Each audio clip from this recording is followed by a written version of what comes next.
porter pour être baptisé au nom de Jésus? Allô?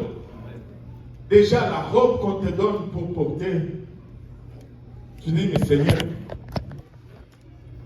l'endroit par lequel on doit te faire passer pour arriver jusqu'à nous, nous pouvons le faire dans le confort de la bâtisse, dans le luxe des vestiaires et des vêtements des échanges. Il y a toute une pile des humains là-dedans. Après que tu t'es baptisé, tu as tout cela. Mais écoutez, nous n'avons pas d'excuse pour ne pas recevoir la grâce de Dieu. Et si tu es là, alléluia, et que tu n'as pas encore reçu la grâce de Dieu, elle est disponible aujourd'hui, elle est accessible aujourd'hui, tu peux la recevoir. Tu peux la recevoir. Alléluia. Tu peux être baptisé au nom de Jésus-Christ pour le pardon de tes péchés. Le Seigneur est allé à l'extrême pour rendre cette grâce disponible. Certes, à nous, le récipiendaire de la grâce, le prix est dérisoire. Il n'y a pas de prix pour nous. Et c'est pourquoi c'est non mérité.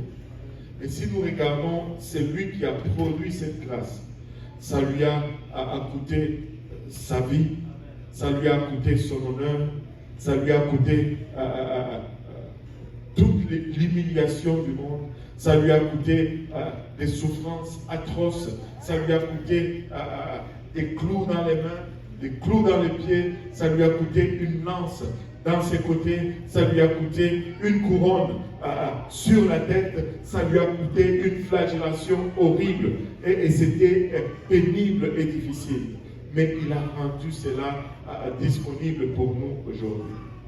Et il y a une phrase qui a vraiment captivé mon attention, c'est Ephésiens 2, verset 7. Il dit, afin de montrer dans les siècles à venir, afin de montrer dans les siècles à venir l'infinie richesse de sa grâce par sa bonté. Non seulement cette grâce est extraordinaire, parce qu'elle change le cours de la vie d'un homme, elle transforme le présent de la vie d'un homme, mais c'est une richesse inépuisable, c'est une richesse infinie. La grâce est infinie. Et je vais réitérer encore une fois cela, peu importe où tu t'es éloigné, la grâce est infinie. La grâce se renouvelle continuellement. La grâce est là continuellement. Et ça m'éblouit de penser. Réfléchissez un peu avec moi là-dessus. Le Seigneur connaît toutes choses, n'est-ce pas? Allô? Il connaît toutes choses. Donc, avant que... Qui est-ce que je veux prendre? Le Paul lequel? Bon, je parle pasteur Luc. Bon. Le Seigneur connaissait pasteur Luc. Avant qu'il ne soit conçu dans le ventre de sa mère. Il est sorti du ventre de sa mère, le Seigneur le connaissait. Le Seigneur savait qu'un jour, il allait obéir à l'évangile. Le Seigneur savait qu'un jour, il allait être le récipiendaire de la grâce. Mais est-ce que tu as commis des erreurs après? Oh, beaucoup. Il a dit beaucoup. On est safe avec cela. Je m'arrête toujours et je m'imagine. Et cela ne peut... À chaque fois que j'y pense, je ne peux pas m'empêcher d'être ému au point de pleurer. Tu sais, le Seigneur savait qu'après avoir goûté à la grâce, il allait commettre des erreurs encore.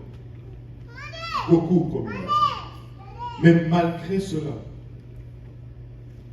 bien qu'il agonisait, bien qu'il disait, éloigne de moi de cette coupe, tellement que c'était atroce, tellement que l'angoisse était profonde.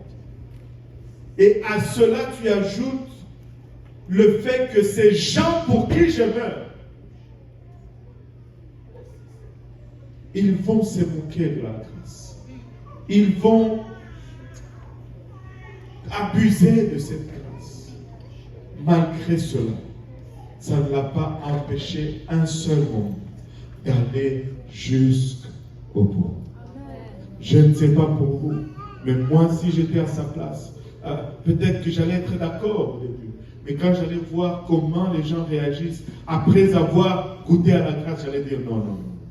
Je ne peux pas vivre, je ne peux pas passer par cela.